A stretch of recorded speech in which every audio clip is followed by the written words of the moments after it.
Gumaganda ang paligid kung bawat tao ay puno ng pag-ibig.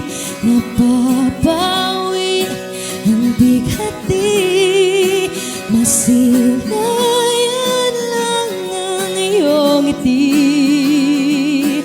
Okay gandang isipin ang isang mundong puno ng pag-ibig. Hey!